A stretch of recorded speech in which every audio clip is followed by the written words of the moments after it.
Continuing Chapter 14. Lessons in Adeptship. Directions for thy clothing and daily associates. Thy clothing should be modest, plain, and clean, free from all bad influences. Now, you may think that the message and symbols and stuff on those fashionable clothes are meaningless. But at the very least, perhaps you could say it's a bad influence in saying that part of life can be purposeless, or perhaps should be purposeless, but it should all be purposeful.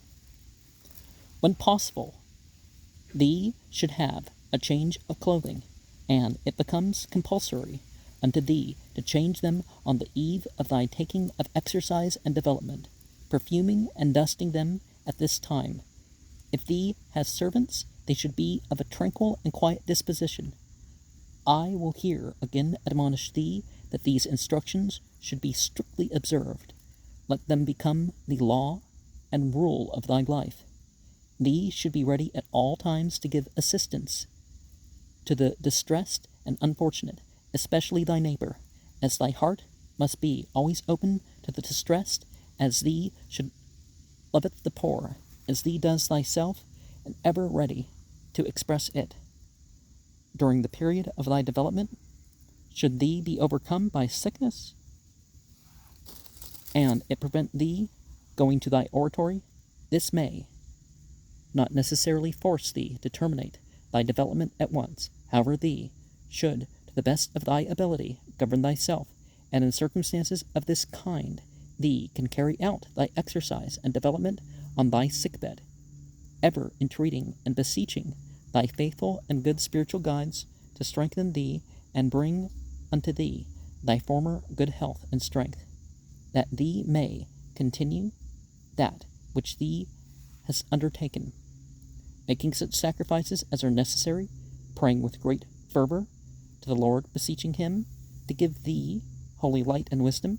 This much, and no more, should thee pay attention to, that is to say, listen to no man, for he who has no mind of his own, or discipline over the same, is poor indeed. Further, in connection with that which has been written above regarding thy entering into thy oratory and praying on the first and second Wednesday of each month at 7:45 p.m. Perhaps it should be divided in the 12 hours night, 12 hours day scheme.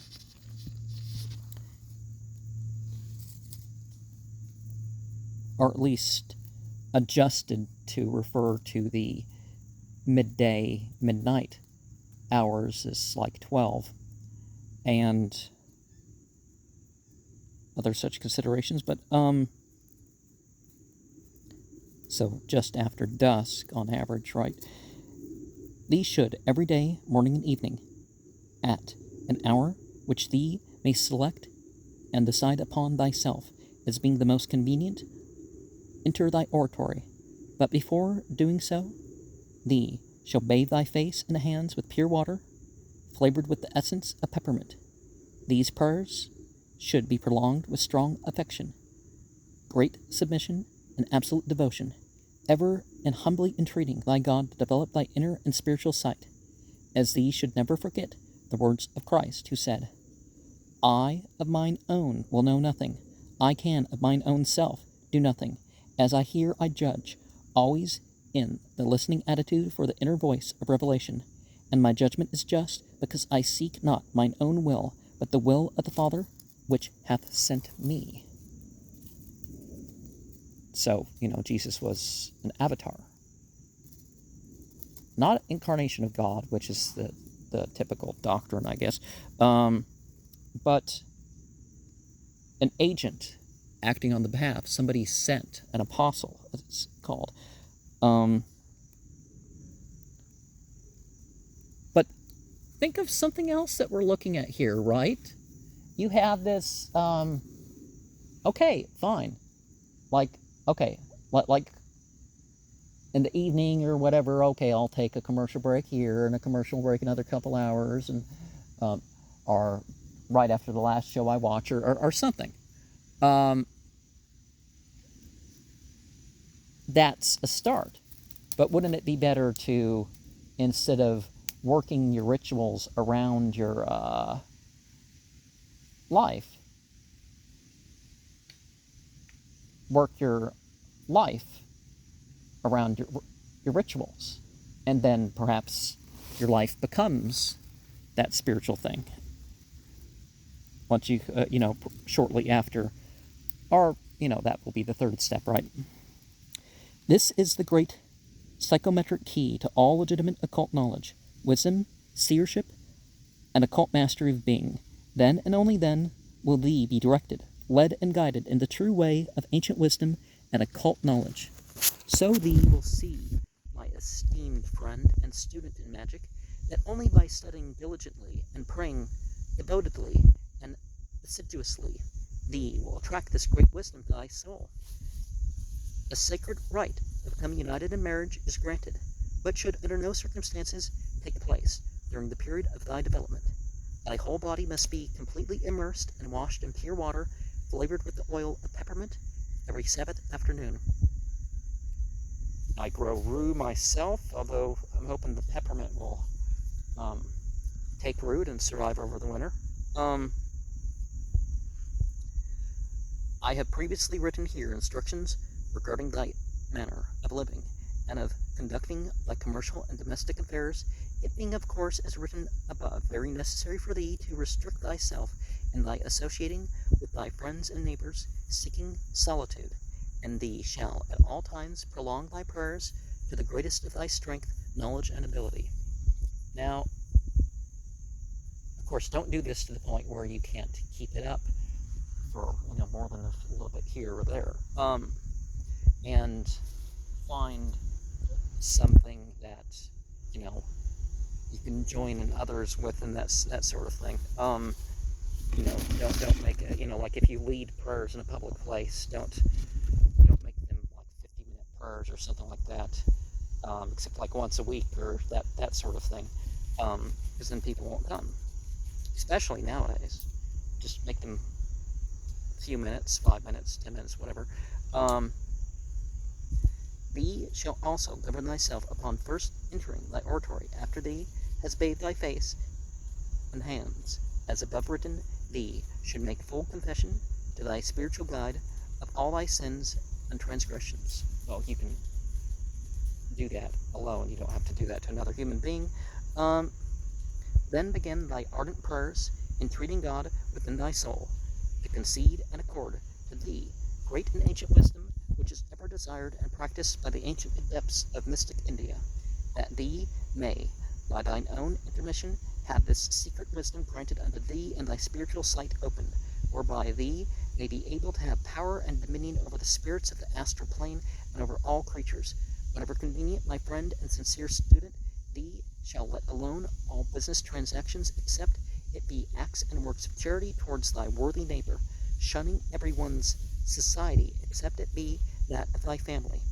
Thee must also employ the utmost part of thy time in meditation with thy good spirits of the astral plane, reading only such writings that speak wisely thereof, that thy eyes may become opened in a spiritual way, which in thy past, even to this present time, ye have not had, nor thought of, nor possibly believed.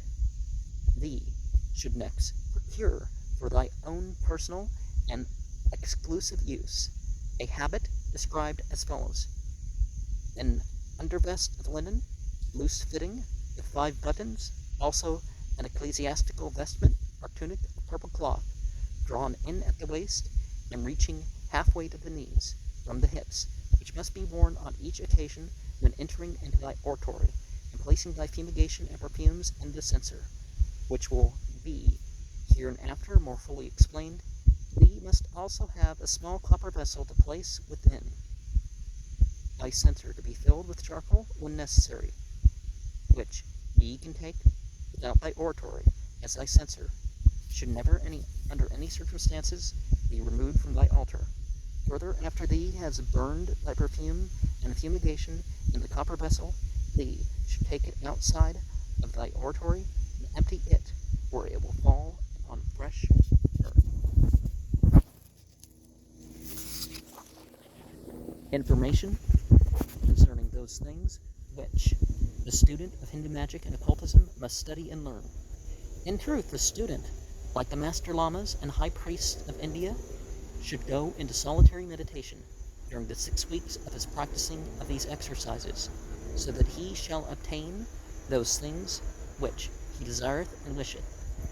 These things being done by the Hindus, however, this is barely possible with the Western student or neophyte, for he must, of course, accommodate himself into the customs of the country where he lives. Therefore, it not being possible for him to carry out these secret instructions, in that way it becomes his duty, so in a manner most convenient unto himself. The writer is well aware that there are many who cannot even conveniently carry out the instructions herein given, notwithstanding the fact that he may honestly and conscientiously desire to do so. Their daily vocations, diverse employments, and conditions not permitting them to do so, or act in accordance with the above instructions, they being compelled to carry on their daily vocations, for the benefit of those who desire what business or occupation they can carry on or follow the best during these instructions, the following are given. It is not the best that the student engage in the sale of liquors or gambling of any kind, but he should perform acts of charity and mercy towards his friends. He can also study anything of the Kabbalah or astronomy. And, of course, Kabbalah probably extending past the Jewish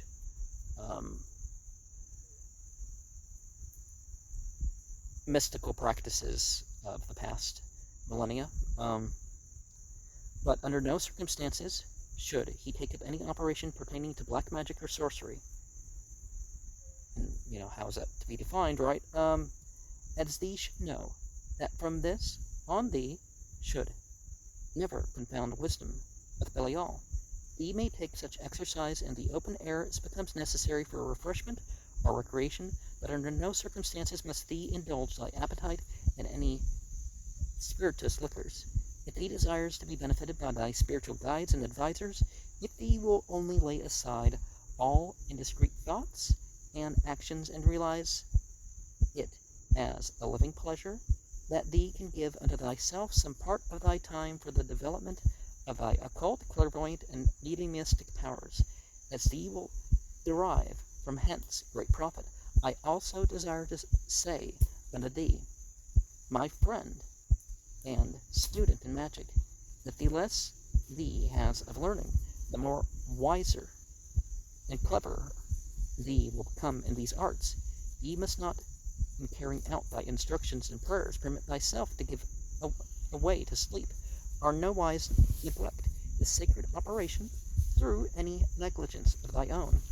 The student in occultism who takes up this instruction in solitary meditation can choose a place which best suits his pleasure, even if it is in the midst of a wood, at which place he can erect his altar, but the same should be protected by a small building, that the rain or storm may not fall thereon, and extinguish his candles or perfume.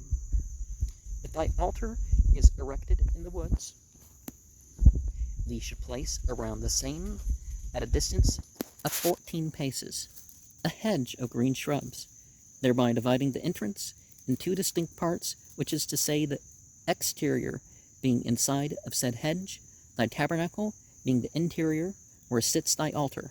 If thee desires to start thy instruction and perform in a city or town, in some house or dwelling, thee will be given instruction herein concerning the same. The room must have a window on every side if possible, so that thee may be able to see in the different directions. This becomes necessary also as those spirits which thee conjures can best appear in a window. Thee can also at the time of thy convocation of spirits best constrain them on every side, and force them to obey thee. Thy room or oratory should always be kept perfectly clean. The floor of the same should be of wood. In other words, thy room should be carefully and well arranged, as should any room wherein prayer to God, power within thy soul, is given. Thy altar thee must direct in the midst of the room, having it set lengthwise from east to west.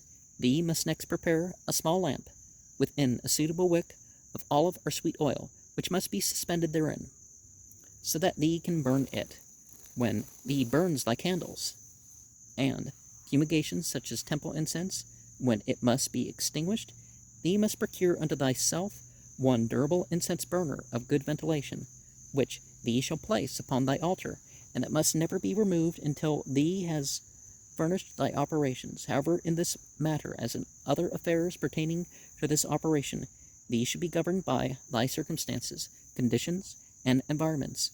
Thy altar must be made of wood and open below, making for thyself a small cupboard therein, where thee can keep such things as thee may need.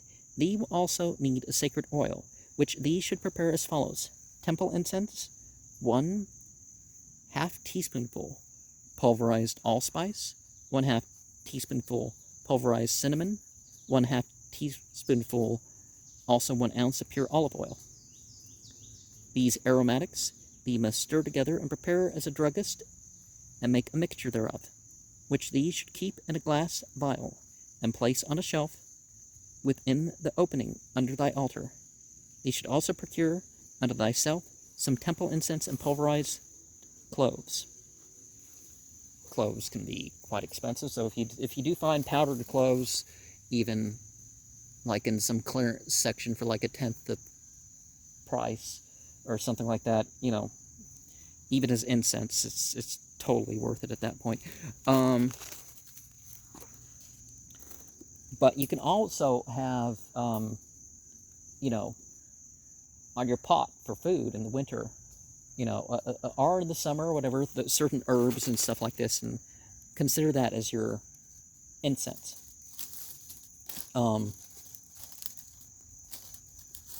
Temple incense may be obtained together with an incense burner from Messer de Laurence, Scott & Co. The pulverized cinnamon, allspice, and olive oil thee can obtain at any drugstore. These are not sold and furnished by Messrs. de Laurence. Scott & Co. Okay. Well, it's important that not everything is available from the cult you're involved in, right? That you can do something else, or you can get the materials from someone else. It's just very suspicious when it's like, we want you to do 16 rounds of chanting the beads every day, right? And then we sell 16 different types of beads. Wait, what? That's very suspicious that you picked that number, right? As it will be necessary for thee to use a considerable amount of the above-mentioned temple incense, it will be advisable for thee to secure a full package of the same with an incense burner. Thee must also have a sacred wand of any hard wood which may be had in your country. This wand should be precisely the length of thy right arm. Keep these things as instructed above in the opening under the altar, ever ready for use in their proper place. And the manner of keeping thyself in order to properly carry out these instructions. See, it's not just that you have to maintain yourself and build yourself up physically, sensually, emotionally, psychologically. It's not just, I got the spirit. No, it's like, well, you have to prepare the body, right? These instructions in Hindu magic and East Indian occultism of India, and most sacred and divine, are regarded as such by all true students of occultism, adepts, high priests, and master lamas. But then again, the stretching and the breathing and all that stuff, and posing and all that, it's not the same thing as yoga and all that. Thee should here understand that during the interval of thy 2 weeks, prayer and invocation, as hereinbefore given, thee should indulge in no other prayer than that which has been here written. Further, I will say unto thee that during the time of the 1st and 2nd weeks, every Wednesday evening, when thee gives thy prayer, thee may burn the temple incense and pulverize cloves. The 3rd week thee should give prayer, while this same mixture is burning twice daily, at such time as becomes most convenient unto thyself.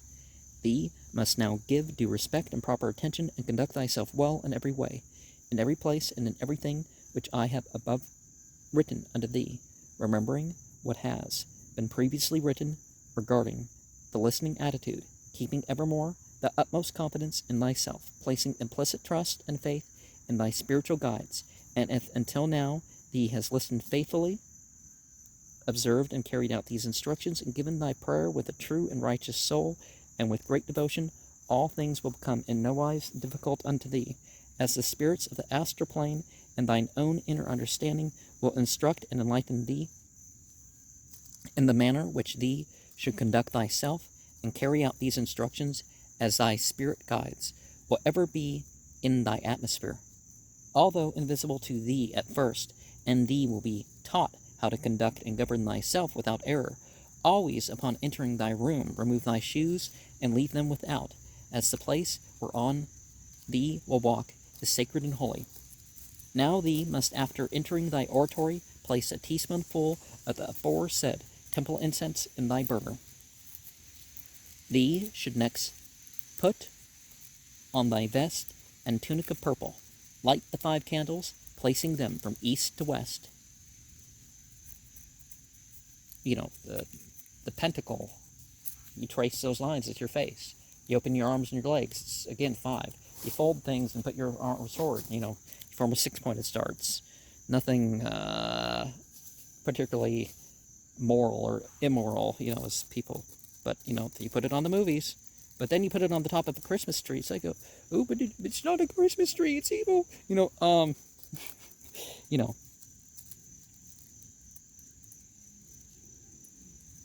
Also, light thy lamp of olive oil, kneel upon thy knees with thy wand in thy right hand, one end resting on the floor.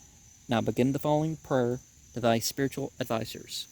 Now see, why can't you just pray to God, or the true God, or whatever?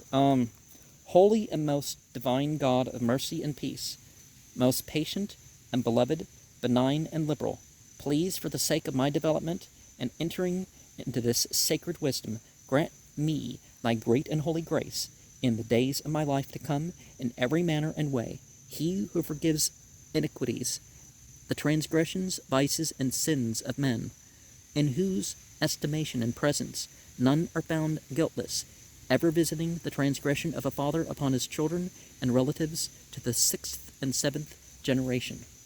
Well, certain worldly effects can continue, but we're not to blame for our ancestors. I know, because of mine own wickedness and wretchedness, that I am not worthy to appear in this garb before thy great majesty, nor even to beseech and desire thy goodness and mercy, or the least grace from thy hand. Well, then why are you doing it if you're not worthy? O Lord of Lords, the bountiful source of thy grace is so great that of its very self it bringeth those who are ashamed because of their vices and sins, and who dare not approach, and inviteth them to partake of thy holy grace. Therefore, O Lord my God, have compassion and pity unto me, so as to relieve me of all sin and iniquities and malice towards my neighbor. Free my heart and soul from all uncleanness and sin.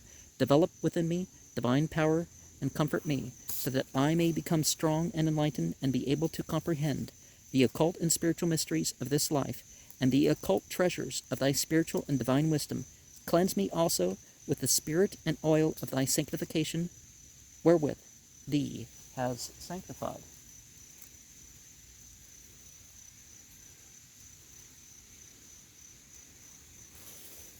And developed all of thy great prophets and disciples. The Messiahship they're talking about, right? And disciples, and purify within me everything that appertaineth unto me, that I may become good and worthy, and able to communicate with thy spiritual guides, and become a disciple of thy divine wisdom, granting unto me the great power which thou hast given unto all prophets, priests, adepts, and masters over all of the evil spirits of the astral plane, whereby I may be able to invoke and conjure them at will, so that they will obey me, and that I may be able to constrain them. The prayer finished, stand erect upon thy feet, anoint the middle of thy forehead with a sacred mixture of temple incense, allspice, cinnamon, and pure olive oil, dipping the first finger therein. The middle of thy forehead is the third eye in Indian and Hindu figures. Next, dip thy second finger in the sacred mixture, anointing the four corners of thy altar. Again anoint with the sacred mixture thy wand, vest, and tunic. Also anoint the doors and windows of thy oratory. Next write these following words on a piece of genuine parchment paper. In whatsoever habitation or place, when my invocation is finished, in the name of the Lord and the great Hindu adepts of India, when I command the spirits of the astral plane to come unto me, they shall be constrained to do so.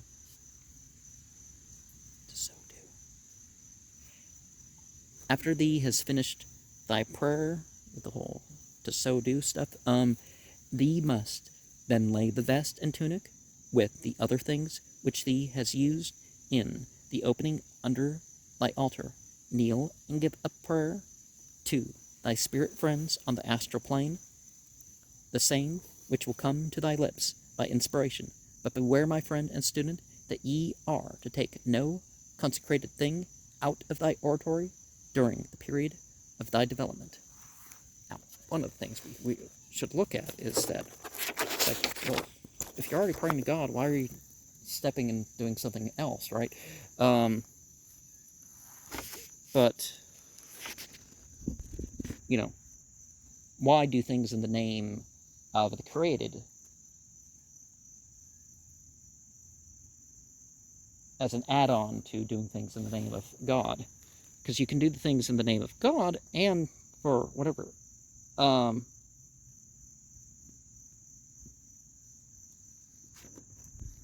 But you can use the law of attraction and repulsion without trying to order around the jinn, the astral spirits, the asuras, whatever you're going to call them. The invocation, convocation, and conjuration of the spirits of the astral plane.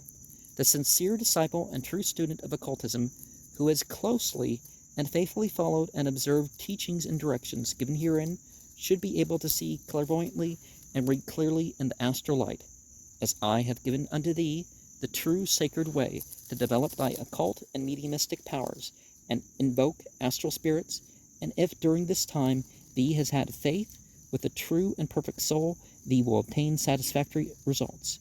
On Thursday morning following the second Wednesday of the second month, thee should arise, neither dress, nor wash thyself in any manner whatsoever, put on a black robe of mourning, proceed at once forthwith with all speed to thy oratory with naked feet, remove the ashes from the incense burner, carefully placing them upon thy head. Next place half a teaspoonful of the temple incense and pulverized cloves, herein before mentioned, in the incense burner, placing the same on thy altar. Raise the windows no more than 2 inches. Now, I'm confused here. How are they going to define black magic or sorcery or whatever if the working with the jinn and not absolutely sure about the results and all that other stuff is just there, right?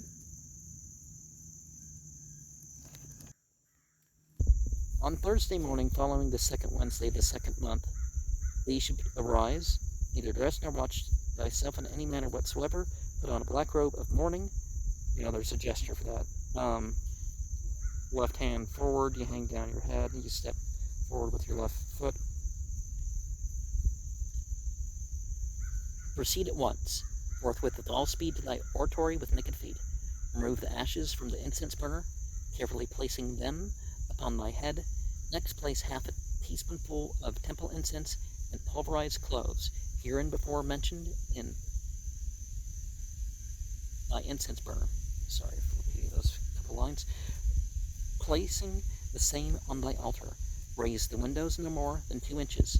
Thee must now prostrate thyself upon thy back, humiliating thyself before the great celestial court of spirits of the astral plane.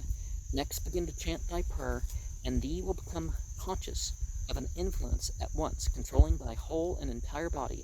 Almost immediately thee may feel spiritual influences and astral entities around thee in thy oratory, and thee should feel a great condition of consolation and quietness pass over thy entire body. Yet thee must continue thy prayer with great energy and devotion, beseeching some one of the astral spirits which, if thee have been faithful and developed thy inner sight, will appear unto thee to enlighten thee and instruct thee in thy work, and also to appear unto thee should thee endeavor at any future time to give any clairvoyant or mediumistic reading to the second person, or to gain any secret information for thyself. Thee must now command the spirits to depart from thee, but before doing so give the spirit that thee has selected a sign of thy own thereof, so that it may know thee when thee invokes it again.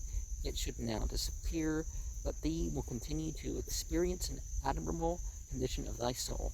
Proceed at once from thy oratory, closing all windows, extinguishing all lights, and the day following and during the time of the present day of this great prayer, thee should refrain from any unnecessary conversation with any person, especially in regard to thy work, answering no questions, even unto thy brother, wife, or any person whatsoever, except to thy spiritual guides, if they should speak to thee.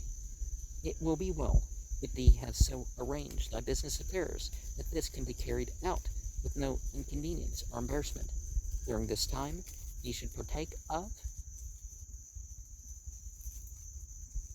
but 2 meals a day.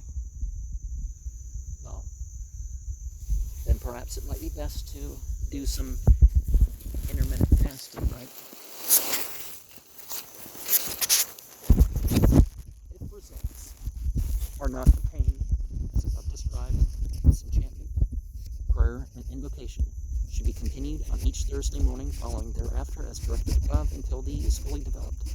But if thee has received results the second morning thereof, thee should enter thy oratory, burn thy temple incense in the burner, relight thy lamp, put on thy vest and tunic, and give up a fervent prayer to thy spirit guide. Next, rise to thy feet, put on thy black robe of mourning, prostrate thyself upon the floor with thy face downward, humbly thanking and praying to thy spiritual friends for the great honor and power they have granted unto thee, to wit, that of having powerful spirits reveal themselves unto thee and condescending to converse with thee. Thee should now enter into a strong prayer with the utmost power of thy soul, so as to bring into action upon the occult and mediumistic powers that is seeking development within thee, to better bring out thy occult, mediumistic, and clairvoyant powers by the sacred Eastern teachings and instructions. Now thee may proceed in quietness and contentment from thy oratory, returning there immediately on the midnight hour, and for a space of 40 minutes after lighting thy 5 candles, commence thy enchantment and prayers. After these are finished, and before thee retires, thee should eat very lightly of some whole wheat bread, and retire to rest. Upon the evening of the 3rd day after thee has received thy revelation, thee shall proceed to wash thy whole body thoroughly in pure water. On the morning thereafter, dress thyself in thy everyday garments, enter thy room in thy bare feet, light thy lamp and candles, and put a small portion of temple incense in thy burner.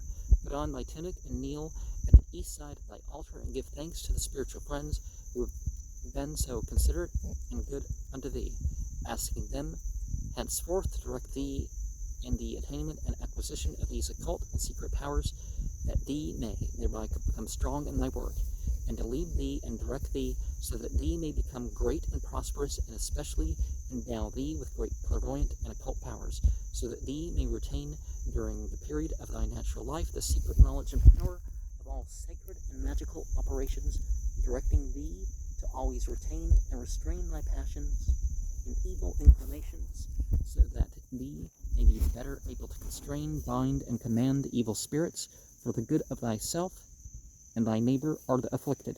Thee will not have an opportunity to test thy progress and development in this great work, and to what extent thee has been faithful and worthy. For if thee has, thee will be able to perceive thy spiritual guide, will reveal himself unto thee, and converse either by sign or language with thee to such a degree that thee will be more than satisfied. Thee will also become greatly animated and strengthened in all thy clairvoyant and occult powers, but thee should at all times remember that a return into deceitfulness or sin will offend thy spiritual guides, which will take from thee the great and sacred powers, which can only be procured by a well-regulated and honest life, in which meritorious and pure actions predominate. So be it given and ordained unto thee. If this be so, thee will ever afterwards be directed to walk in the path of sacred magic and ancient wisdom, which has been taught and practiced by all the great adepts and philosophers from time unknown. If thee has been true and faithful in all thy works, actions, and thoughts, thee will succeed in thy magical operations and proceed to receive thy desired end and to overcome evil spirits. And thy spirit guide will always assist thee and never abandon thee, will ever defend thee under all circumstances and conditions, and will obey thy commands, thee being ever careful never to offend thy spirit friends. Thee will also receive the great consolation as a companion of them. Thee can now at any time enter into communication with spirits if thee is sufficiently developed and have carried out the above instructions, as thee has received ample information regarding thy development and the law of bringing evil spirits into due submission. Thy next duty will be at sunset on Friday evening, following thy revelation. Within thee shall enter thy oratory in bare feet, place temple incense within thy burner, light thy 5 candles, put on thy vest and tunic, and give due thanks unto the powerful spirits of the astral plane for this rare and particular power which has been granted unto thee duly and devotedly, supplicating thy spiritual guides to assist thee during the whole period of thy future life, and to strengthen thee and to so control thee that thee should never give offense, but shall always render sincere thanks, beseeching them never to abandon thee. Thee can now quit thy oratory, putting on thy daily clothes, and return any day thereafter which thou desirest. Give up thanks. Further instruction and secret information concerning clairvoyancy and mediumship. Feeling that further words of advice are essential and necessary for thy success, I will give thee the following.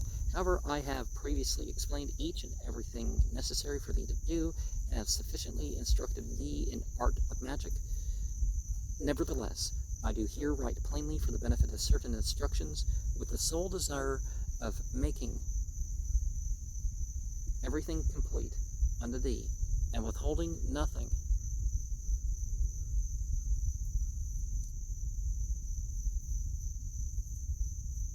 from thee, so that thee may be given every opportunity in the great book of magical art, Hindu magic and East Indian occultism, possess my instruction complete. If thee desires any certain information or assistance during the following day, rest quietly and sleep at night, rising the next morning before dawn. Well, that's a good idea too, but at least between dawn and sunrise. Proceed forthwith at once, with all speed to thy oratory, light thy temple incense and 5 candles, put on thy purple tunic, and tie around thy waist a girdle made of yellow silk. Place upon thy head the ashes from thy incense burner, lay the magic wand upon thy altar from north to south. Next fall upon thy knees, and beseech thy spirit friends and astral guide to grant unto thee that which thee desires for thy own use and benefit for that of thy neighbor. Beseech thy astral guide to direct, counsel, and aid thee to become mentally quiet and produce within thyself that state of introspection which is essential to thy success. Next, take into thy right hand thy sacred wand, and supplicate thy guide to send and give unto this wand the same great virtue, occult power, and spiritual force that was given unto other great prophets, adepts, and philosophers in the past. Next, place thyself to the east of thy altar, and by enchantment and prayer summon astral spirits. In most every case, the student will have been previously instructed by a spiritual guide about certain secret matters which will become thoroughly impressed in his mind. Further, for thy own benefit only, I will ask thee, as thy brother, teacher, and adviser in magic, never to write or publish any of this secret instruction, for if thee ever dared so to do, thee will regret it for certain occult reasons, even unto the day of thy death.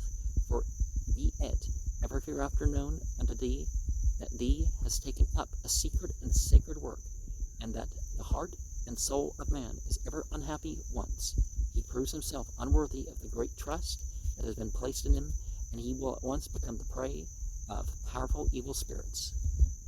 Well, perhaps he is by keeping things secret that he shouldn't keep secret. But if you're not told that this is secret, right? If you swear to keep something a secret, that's on a whole different level. But therefore it is necessary, my friend, and student of magic, that thee be always wise, ever constraining thyself, ever on thy guard, to sincerely obey, point by point, and faithfully follow out these instructions in the art magic of the Hindus, inasmuch as all spirits, good and evil, know thy innermost thoughts and secret meditations before they themselves are even brought to the surface of thy physical senses. They alone knoweth all things and can penetrate and understand those thoughts which actuate thy words, deeds, and actions. Consequently, for this great and sufficient reason, he who desires to prosper and live in an atmosphere of peace and contentment must live according to the word and law of his soul, God. This being expressly true of him who wisheth to invoke and conjure the spirits of the astral plane. And it will be well, my friend, for thee to consider and ponder at great length upon these words of warning, as thee will ever afterwards live a contented and prosperous life. Should thee ever place in writing or disclose these secrets without the written consent of Dr. L.D. Laurence, thy teacher, spiritual guides will judge thee unworthy and ignorant, and instantly render their displeasure unto thee. For at all times evil spirits are around every man, although invisible to many. They closely examine and learn whether he who has invoked them is protected by the great spirit of truth, and a true pure spiritual guide who has at all times jurisdiction over them. Again, they are able to judge whether he who conjures them is wise and prudent, and hath been true unto his faith, and his spiritual guide, his teacher, and his neighbor alike. If he has, his life becomes prosperous, and he can perform these things with ease. How he who conjures and invokes spirits should conduct himself toward them. Now, see, a lot of these groups use this psychological threat or spiritual threats rather than setting you up on your honor, right? That you got to promise not to reveal these things. And, if we're going to tell you the secrets of the order, because, unless something wrong is being done that needs to be conveyed to prevent people from being abused or something, you don't need to tell the secret instructions, right?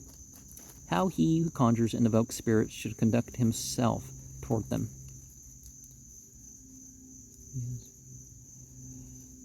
Thee has already been here informed how to invoke and constrain spirits, what thee should ask of them, and how thee should act to dismiss them, answer their demands, and fulfill thy obligation to God and thy spiritual guides. The following should be closely observed with a sincere heart, and this advice obeyed with the firm resolution, and thee will then be instructed with perfect clearness and thoroughness on any doubtful points by thy spiritual guides. I have heretofore advised and admonished thee how thee should on any and every occasion conduct thyself before the spirits. Remember, thee is dealing and treating not with men but with spirits, one of which hath more knowledge and power than all men on the earth plane combined. Consequently, if thee shall make a command unto a spirit, and said spirit refuse to obey or execute thy commands, thee must first well consider whether it be within the means or power of this particular spirit to fulfill thy commands. One spirit does not know all things, neither is he able to perform all things. As that thing which appertaineth to one particular spirit, another may be strange too. Now, for this sufficient reason, thee should at all times take heed before thee endeavors to constrain or force them to perform a given command or duty. One of the things that we can look at is, does divinity want us to engage in, What if divinity would have something carried out, but through another entity or another means? So why not just pray to divinity as a whole, than seeking out the particular entities or particular sympathetic features for a particular desire, a particular desired result? And perhaps you will get what you want. You just get it in a little bit different way too. So, in material terms, not just the psychological or spiritual terms. But, however, if any inferior spirit should be disobedient unto thy command, thee should proceed at once to invoke their superiors, reminding the disobedient spirit of their oaths, which thee should, when they have appeared unto thee, make them take to obey thee, and of a punishment and chastisement if they dare to disobey thee or break their oaths. Well, what if their superiors also aren't on your side just because you've duly performed some ritual, right? And upon their beholding thy courage and steadfastness, they will do as thee has commanded them. Should they not obey thee at once, proceed forthwith with all speed to conjure and invoke thy astral guide, whose punishment and chastisement they will readily receive. Thee must never employ harsh ways or means in obtaining anything that can be secured through courtesy and kindness. Carol Poke-Runyon of the Church of Hermetic Sciences, Ordo Temple Astarte, has the same thing. It goes through you, first of all. That's the point he makes, is he appeals to somebody's sense of themselves. It's like all this cursing and stuff, it's going through you first. As thy teacher and friend in magic, I do here caution, admonish, and advise thee that it becomes an essential necessity in all magical operations to be kind and courteous to all spirits, evil ones not excepted. For if he who conjures them is harsh, overbearing, or insolent, his soul will become open, and he will become obsessed with an evil spirit like unto his nature. And this will ultimately bring about complete failure and his downfall. During an invocation, should spirits become insolent or unruly, have no fear. Never give way to anger. Pay no attention whatsoever to their misconduct, but display to them thy magic wand and 5 lighted candles, and smite thy altar with thy holy wand 5 distinct times, and they will obey thee. Thee should also remember that after any spirits have been licensed and informed to depart from thee, and they shall have departed, thee should place some of thy sacred mixture of temple incense, allspice, cinnamon, and pure olive oil in the windows of thy oratory. Thee shall also place it upon the floor of thy oratory, so that no evil spirit can bring about and work evil into any individual who might by chance enter the same evil spirits.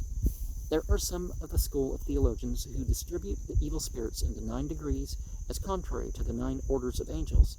Therefore, the first of these, which are called false gods, who, usurping the name of God, would be worshipped for gods and require sacrifices and adorations, as that devil who said to Christ, "If thou wilt fall down and worship me, I will give thee all these things," showing him all the kingdoms of the world. And the prince of these is he who said, "I will ascend above the height of the clouds, and will be like the Most High," who is called Beelzebub, that is, an old god. Well, the Golden Lord is really how you translate that, because Baal-Zebub is the flying things. Zeb, yellow or golden. So Baal-Zebul is actually what people tend to think it is, but we don't need to get into the Jal and the Antichrist and stuff like that, do we? Explain this. In the second place, follow the spirits of lies, of which sort he was who went forth and was a lying spirit in the mouth of the prophet of Ahab. And the prince of these is the serpent Pytho, from which Apollo is called Pythias, and that woman Pythoness, or witch, in Samuel, and the other in the Gospel, who had Pytho in her belly. Remember that story, Jung and his patient. I don't have the authority to say that this woman doesn't have a spirit snake in her, but we can't let her cut open her stomach. Whatever the actual words were of that story. But Therefore, these kinds of devils join themselves to the oracles and delude men by divinations and predictions, so that they may be deceived. And the third order are the vessels of iniquity, which are called vessels of wrath. These are the inventors of evil things and all wicked arts, as in Plato, that devil Theutus, who taught cards and dice. You know, shuffling around some, rolling some dice and shuffling cards and all that sort of stuff. Not good for gambling. Not good for, predicting the future, whatever. For all wickedness, malice, and deformity proceeds from these. Well, of which in Genesis, the benedictions of Simon and Levi, Jacob said, vessels of iniquity are in their habitations. Into their counsel, let not my soul come. Which the psalmist calls vessels of death. Isaiah, vessels of fury, and Jeremiah, vessels of wrath. Ezekiel, vessels of destroying and slaying, and their prince is Belial. Belial is not without a master. It's nothing in the sense of being of something, but worse than nothing, right? So yeah, that without a yoke. No, the worst yoke, the worst, the evil yoga, you could say. Fourth, follow the revengers of evil, and their prince is Asmodeus. He's causing judgment. After these, in the fifth place, came the deluders, who imitate miracles and serve conjurers and witches, and seduce the people by their miracles. As the serpent are they, and their place is Satan, of whom it is written in the Revelations, that he who seduces the whole world, doing great signs, causing fire to descend from heaven in the sight of men, seducing the inhabitants of the earth by these signs which are given him to do. Sixthly, the aerial powers offer themselves and join themselves to thunder and lightning, corrupting the air, causing pestilences and other evils, in the number of which are the four angels of whom the Revelations speak, of whom it is given to hurt the earth and the sea, holding the four winds from the four corners of the earth, and their prince is called Meriim. He is the meridian devil, a boiling spirit, a devil raging in the south, whom Paul to the Ephesians calls the prince of the power of the air, and the spirit which works in the children of disobedience. Now, if you go into the tropics, which I'm not actually in the tropics, and people need to stop acting like, but if you go into the tropics, the sun in the middle of the day can feel like, you can, in Southern California, you feel the, and in Florida, I haven't been in Florida, it's almost like the sun's beating you. The seventh mansion of the Furies possesses, who are the power of evil, discord, war, and devastation, whose name in the Revelation is called, in Greek, Apollyon, in the Hebrew, Abaddon, that is, destroying and wasting. In the eighth place are the accusers or inquisitors, whose prince is Astaroth, that is, searcher out. In the Greek language, he is called Diabolos, that is, an accuser or calumniator, which in the Revelation is called the accuser of the brethren, accusing them night and day. Moreover, the tempters and ensnarers have the last place, one of which is present with every man, which we call the evil genius, and their prince is Mammon, which is interpreted covetousness. But we of the Kabbalah unanimously maintain that evil spirits do wander up and down this inferior world, enraged against all whom we call devils, of whom Austin, in his first book of the Incarnation of the World, to Januarius, says concerning the devils and as angels, contrary to virtues, the ecclesiastical preachers have taught that there are such things, but what they are and who they are, he has not clearly enough expounded.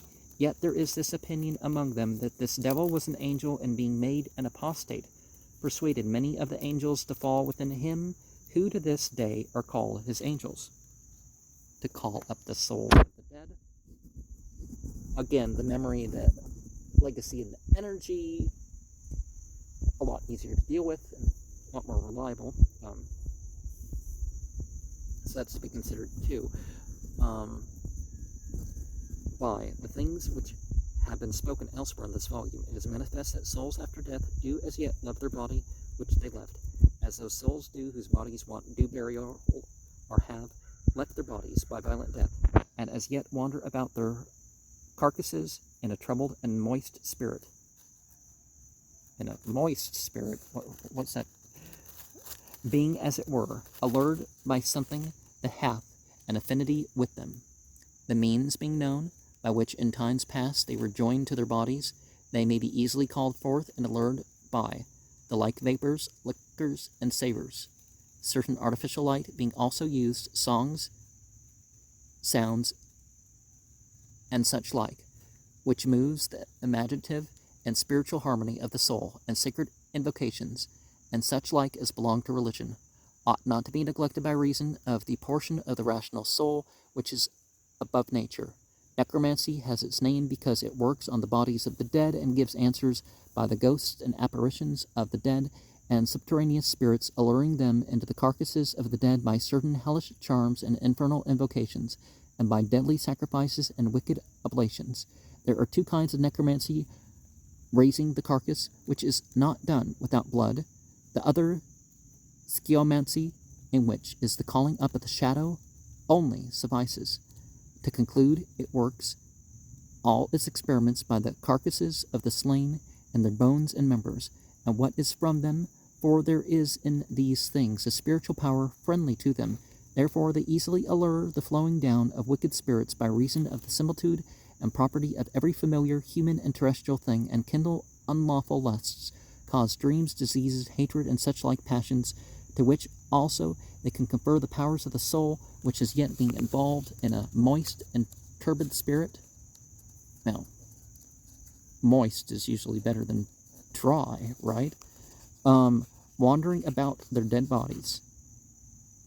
Well, if it's moist means you rot when you're dead, but, can do the same things that the wicked spirits commit. Seeing, therefore, they experimentally find that the wicked and impure souls violently plucked from their bodies and of men not expiated and wanting burial do stray about carcasses and are drawn to them by affinity. The witches easily abuse them for effecting witchcraft, alluring these unhappy souls, or perhaps just familiar spirits of whatever, by the opposition of their body, or by the taking of some parts thereof, and compelling them by their devilish charms, by entreating them by the deformed carcasses dispersed through the wide fields and the wandering shadows of those who want burials, and by the ghosts sent back from Acheron and the guest of hell, who untimely death has precipitated into hell, and by the horrible desires of the damned and proud devils, revengers of wickedness.